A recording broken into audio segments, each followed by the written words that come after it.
Help support AMTV by becoming a patron, an AMTV staff member, and following us over on Twitter. Hi there guys, it's Adam Martyn here, and welcome back to another video, and today we're going to be talking about Channel 4, and no, I don't mean the linear television service, I mean the streaming platform that has recently been named to Channel 4. Some of you might be aware of this if you're a regular Channel 4 viewer. You might have seen this on the ALL4 app or website, though it's no longer called that anymore. We're going to get right into it today. It's going to be a Clips one today. I'm just mixing it up with being either in Vision or Clips, and I look pretty horrific today, so Clips is what we're going to get. But this is an article I found from cordbusters.co.uk. It was written at the time of recording about a week ago on April 20th, and it says, "Goodbye ALL4, Channel 4 streaming app is changing." Now, you might remember we already sort of covered this in the November of last year. We did a video on this announcement where Channel 4 said it was going to ultimately rebrand its entire portfolio of channels and I guess its streaming services under the Channel 4 umbrella. But just in case you didn't see that, you can go and check that out. But here's a little bit to get you up to speed. The big revamp of Channel 4's catch-up and streaming service, ALL4, is now underway, and the app's new name and branding are being gradually rolled out across multiple devices. As we reported last year, Channel 4 decided to change the name of its long-running streaming service, ALL4, to Channel 4. Which, you know, I think when that was read, everyone was a bit like, what? So we're just naming it to the main name of the brand or the company, if you like, but let's continue. Later on, the channel's other properties, such as E4 and More4, will also get new branding under the global Channel 4 brand. This week, users across the UK started seeing ALL4 transform into Channel 4, but only on some platforms for now. At the time of writing, again, this is about a week ago, ALL4 is now Channel 4 on Android and iOS smartphones, but not on Amazon Fire's TV or on Sky Glass Stream. That may well, if you've got either of those services or devices, that may well have changed by now. It has been a bit of time, so you should be seeing Channel 4 on a lot of devices. I personally checked my phone, it does say Channel 4 there, and I checked on the site's website, and it does say Channel 4 there as well. So yeah, the entire portfolio, E4, More4, all of that is going under the Channel 4 brand. We'll touch more on that just a little bit later, that idea of like a global brand. Let's just continue on regarding ALL4.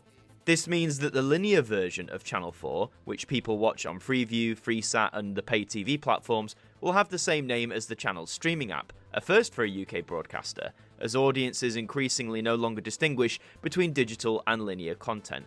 That was Channel 4's argument, and I do remember this. Yeah, they said, you know, as streaming continues to like grow and dominate our entertainment landscape, you know, more people are consuming that content via digital means as opposed to linear television. Linear television definitely still has its foothold, you know, some of the like older demographics, but some programs also attract younger audiences as well. You know, it still very much has its place. How I like how Cordbusters, this website, has worded it. You have that quote there about audiences increasingly no longer distinguish between digital and linear content. It then says, however, some users on social media are already confused by the new name, as they're now expected to differentiate between the linear Channel 4 channel and the Channel 4 streaming app. I just find that quite humorous, and what a British thing to do. What, you expect us to alter our way of thinking on these things? Because yes, whilst you could argue that digital content or streaming content is arguably maybe more popular now or more than ever than it was with linear, you know, people can still have that separation in their heads. You want to stream Channel 4 programs, you know to go to ALL4, or even 4OD, as many of us still call it, and it hasn't been called 4OD since 2015, so that shows you the brand strength of that name. But yeah, I think differentiating is, a lot of people do it. They might not say it, but you know, they still know how to tell the difference. And I mean, it quickly mentions the other terrestrial services in the UK in terms of like the main channels and how their streaming sites have different names to help differentiate. You know, the BBC has iPlayer, Channel 5 has My5, and the ITV has the new ITVX. And I mean, ITVX, I think, I can't remember if I've said, I think that's a strong name. Yes, I know everyone jokes that it sounds like an adult website, but you know, it still contains that main ITV name with something to differentiate it. My5, again, you know, it contains the 5 numeral, which is arguably the most important part of that channel's like branding and iconography, so that makes sense. BBC iPlayer, whilst, you know, it has BBC in the name, most people do shorten it to just the iPlayer, don't they? And I think, as I've said before in a previous video, iPlayer nowadays in 2023, you know, the whole thing of putting I before things, that was a very 2000s thing, that first decade, like, you know, with the iPod and when the iPhone came around, a lot of companies started doing that. So the iPlayer, whilst I get it stands for, you know, interactive or internet or whatever you want to call it, I would argue it's a tiny bit dated nowadays, over 15 years on, but that's by the by. Back to Channel 4, this article also gives you a little, I guess, quick history about like Channel 4's presence online, how it started as Channel 4 Online, its first online platform, which offered British viewers an extra layer of media experience, which was meant to complement the channel's linear television offerings. So in those early days, you could stream TV shows with bonus behind-the-scenes footage and other exclusive materials using advanced technologies at the time, such as Adobe Flash Player. Wow. But I really like that early concept. You know, again, in the 2000s, the idea of behind-the-scenes content or bonus material, you know, if you bought a DVD, you were almost guaranteed to get something like that because that's what DVDs could afford over VHS and past home media. But the idea of doing it online, I think, is a really cool idea. And more channels, like I know the BBC did it with some of their programs, namely Doctor Who. A lot more channels started doing this as well, you know, adding behind-the-scenes content to their programs on their various websites and stuff like that. The platform underwent a significant change in 2006, evolving from Channel 4 Online to 4OD, standing for 4 On Demand, a name remembered fondly by many. And it is, you know, whenever I talk about Channel 4 streaming service or I see it on Twitter, people always say, oh, I always know it as 4OD. 4OD is what it is for me, and I guess that's the name it had for the longest time. It lasted from 2006 until 2015, so almost a decade. And I think it rolls off the tongue quite nice. 4OD, you know, it just, and again, it differentiates. It's still got the 4 numeral in the title, so you know it's a Channel 4 brand. But the 4OD, it sounds nice, sounds cool. 4OD was envisioned as a comprehensive video-on-demand platform, enabling users to access a vast majority of Channel 4's content for free. Like the channel itself, the streaming platform was funded by advertising, allowing viewers to enjoy most of the content without having to pay more. And again, you got to think way back then in 2006 when people's internet speeds were gradually, very slowly, starting to speed up and, you know, video on demand for programs started to become some sort of reality. You know, being able to access Channel 4's content for free, yes, with advertisements, but accessing it for free, that was a big move. So that, you know, Channel 4, again, always trying to be like leaders in the space or trying to be game changers or trying to push boundaries, etc. New content and extensive archives were made available for streaming, attracting a growing audience in both the UK and Ireland. Then in 2015, 4OD changed its name again, this time to ALL4. An optional paid subscription was added eventually, ALL4 Plus, which allows users to stream the app's content without adverts. And I think, you know, when this happened, when that paid subscription eventually came in, a lot of services were doing this. Obviously, ITVX has that sort of offering, My5 as well. Any of those sort of streaming sites for paid content. Even Netflix has started to do it. You know, they've got their ads, their ad version now, obviously at a cheaper price. But yeah, ALL4. I remember when 4OD was retired, a lot of people naturally were gutted about it. I think with any strong brand that catches on, after such a long time of, you know, being the main brand, to retire, it seems like, well, some people argued it's a step backwards. I think we should always try and embrace change as best we can. And you know what? As the years went on, the 8 years that ALL4, you know, lasting almost as long as 4OD, the 8 years that ALL4 was like present, that was the name, I sort of grew to like it. You know, ALL4, it encompassed, it was everything. All the content under the Channel 4 portfolio. So obviously the main channel, E4, More 4, 4/7 even though that's mainly repeats. You know what I mean? ALL4 started to really make sense to me as a name, sort of encompassing all of Channel 4's output. And then it goes on to ALL4, now Channel 4. This week, the streaming app has come back a full circle with the rollout of its new name, Channel 4. As this is a gradual rollout, apps on some devices are still showing the ALL4 name, while others have already changed to Channel 4, but everything will transform into that new name. And again, this is a week old, this article, so by the time you're watching this, especially if you're watching this even later, I'd like to think on all devices, all TVs, it will have now eventually changed to Channel 4 as intended. In addition to changing the name of ALL4, Channel 4's entire portfolio of channels will also align with the Channel 4 brand once the process is over. New idents have already been commissioned as part of the brand transformation. So just to touch on that portfolio again, so in theory, we're still not quite sure how this is going to play out, but in theory, eventually all channels on Channel 4 will in some way align with that Channel 4 branding. How this is going to work in the EPG, the electronic program guide, I have no idea, because if you just name them all flat out to Channel 4, you're going to have 6 or 7 channels that are just called Channel 4. That's going to be confusing. What I think might happen is they'll keep, E4, More 4, they'll keep that, but maybe Channel 4 will be like the main title or the after title of that channel. Do you know what I mean? Or there'll be some way, or maybe it will just be in these new idents that have been commissioned. Maybe they'll all share uniform idents and keep the original names for like the program guides, the TV listings, etc. Touching on them, it says, working in collaboration with a number of British artists and filmmakers, Channel 4's award-winning 4 Creative will seek to represent the UK, its culture, and its mentality to present an unexpected and daring portrait of Britain Retold. Now, that sounds very enticing. Channel 4 with its idents, when it works, they really work. Especially, a lot of people point to the 2004 batch, for example. They lasted for such a long time, showing like the 4 logo in different aspects of life. Some point to the giant idents that appeared in the late 2010s and how they were quite fun and it embodied like the spirit of Channel 4.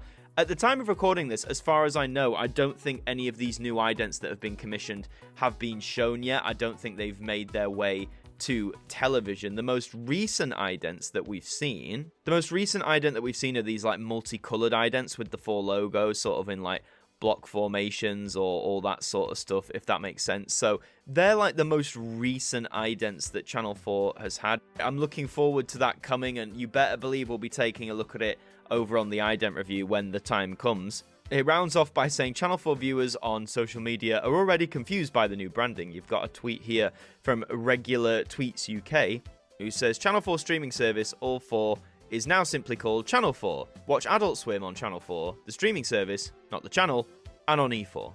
Okay. And then a comment below that is from Doodle Spong Enterprises, or K-Pooper 2005, who says, okay, this is ridiculous. Why the hell would ALL4 rebrand as only just Channel 4? This makes no sense at all just to rebrand. Why not keep ALL4 instead? I get it, the rebrand, but why are they rebranding? Again, I think a lot of people are asking this. I still don't think, at the time of recording this, I don't think we've seen the full method of Channel 4's madness yet. I don't think we've fully seen or, got, and they haven't told us what the overall aim with this is. One of the primary concerns seems to be that the streaming app includes content from Channel 4 as well as from other channels and platforms that belong to Channel 4, such as E4 and More4, but the new name focuses on Channel 4. And the writer put, yes, even writing this sentence is confusing. But I get what you mean. Channel 4, the name denotes that it's mainly stuff from that main, that main channel of the portfolio that, is stuff from E4, More4, etc. going to get lost. One tweet that I've seen is from here, an unearthly doctor, who says, confusing name, as Channel 4 is one channel. ALL4 encompassed that it was a platform for all of 4. Now you can watch E4 and More4 on Channel 4, but Channel 4 is also a specific channel that is not E4 or More4. It also implies it is for live streaming only and not on demand. Okay, so maybe it's like mixed messaging. It does say on the App Store, when you look, Channel 4 stream and watch live. So yeah, maybe it is leading towards that live streaming and not on demand. I'd like to think that they keep that. We'll take a look at the website in just a minute. The article rounds off by saying, time will tell whether viewers will get used to the new name, as is usually the case, which is true, it happened with ALL4, and how many will continue to call it ALL4, or even just stick with 4OD. I think 4OD is going to stick around again, because that name, that sort of stuck in people's heads, especially that generation that grew with it. So yeah, I think many people are just going to keep calling it 4OD, to be honest. Just having a very quick look here at the website. So it basically, again, looks the same as ALL4. Just a few cosmetic things have been changed, like the top banner's now in that bright green. You've got the 4 logo top left. And as far as I can tell, as predicted, it is on-demand stuff as well as live shows. It is obviously pushing live shows, but you can definitely catch up with a whole bunch of the content they've got on demand there. They've got stuff from Film 4 as well, which of course is a subsidiary. How's that going to work with the rebrand? So yeah, the site is basically the same. Do you know what I mean? And again, upgrading to Channel 4 Plus, they've just changed the name there. The site is basically the same. It's having a very minimal impact. And I think in regards to the streaming site, it was always going to have a minimal impact. I don't think they were going to fundamentally change anything. What I'm more curious about now is how this rebrand does eventually worm its way in to the portfolio of Channel 4 TV channels. At the time of recording this, I don't think we've seen that yet in action. We're talking late April 2023. Maybe this will be a gradual rollout later through the year, but I'll be keeping an eye on it because, I want to see what these new idents are that have been commissioned. I want to see how the naming goes, whether those other channels lose their names entirely or whether they keep them under some sort of new umbrella brand. Again, I don't think Channel 4 has let us in a great deal as of yet to like the method of its madness. So I think we need a bit more information from them, just a bit more clarity, a bit more of what they're going to do. But I'm sure that'll come over the coming months. And before we round off today, I just wanted to take a look at some of the logos through the years. So look at that. That's the classic 4 on demand one for 4OD. That just looks great. Again, that OD symbol was so standout. Looks like an eye staring at you. It just worked, man. We all loved it, didn't we? There was also one for Film 4 at the time, which again just replicates the logo now printed in red. That looks pretty slick though, nice bit of brand consistency. When ALL4 launched, yes, they used this until 2017 at first, which was just the 4 logo sort of on its side in that 3D sort of isometric view with different levels. The colours look cool, but yet to me it was just, you know, it's the Channel 4 logo on its side. From 2017 to 2019, they did add an ALL4 like name to it as well, as you can see there. I do think that sort of ruins it a bit. I'd like to think, you know, give it more time, people would have known what that symbol came to mean. And then obviously in 2019 until 2023, they adapted this, where it was like the flat 4 logo with the yellow bar and the green bar in it as well, which again, I think people came to recognize quite easily. And then 2023, it's just the Channel 4 logo. Obviously, like, mainly they've gone with this, like, lime green color for, like, the apps and stuff. But the Channel 4 logo is a weird one, isn't it? Because it is iconic. It's so iconic. Arguably one of the most iconic television logos in the world, never mind the UK. And it's survived for over 40 years. But as I've said, like, whilst it is iconic and you can get away with a lot of that alone, sometimes I feel it does restrict the creativity that can be done with it. Because at least, like, with the ALL4 one here, you know, they went for, like, a different shape. They tried this 3D thing. The new one is literally just the logo plastered with, like, a different color. Do you know what I mean? It is, I don't want to say lazy, but you know, it feels like a little we've been there, done that. But that's all I wanted to talk about for this video, mainly that this rebrand is now seemingly coming into effect. Let me know your thoughts on it. Do you think this rebrand to like a Channel 4 name for everything is a good idea, a bad idea? Let me know your thoughts on it in the comments down below. Also, if you enjoyed this video, please leave a like on it. We really do appreciate it as always. And if you're brand new here with us, why don't you subscribe to us here at AMTV? We would love to have you aboard. In the meantime, I've been Adam Martyn from AMTV. Thank you for joining me, and I'll see you next time. Thank you to our patrons for helping to support the show, and a special thank you to Macra, Hooks Media, Ben Freeman, Ethan Carberry-Holt, Bruce Danton, Globe of Reviews, Derek Chambers, Sean Knock, Dord Khan, Fabina UPCV 2.0, and Traffy, our AMTV staff members.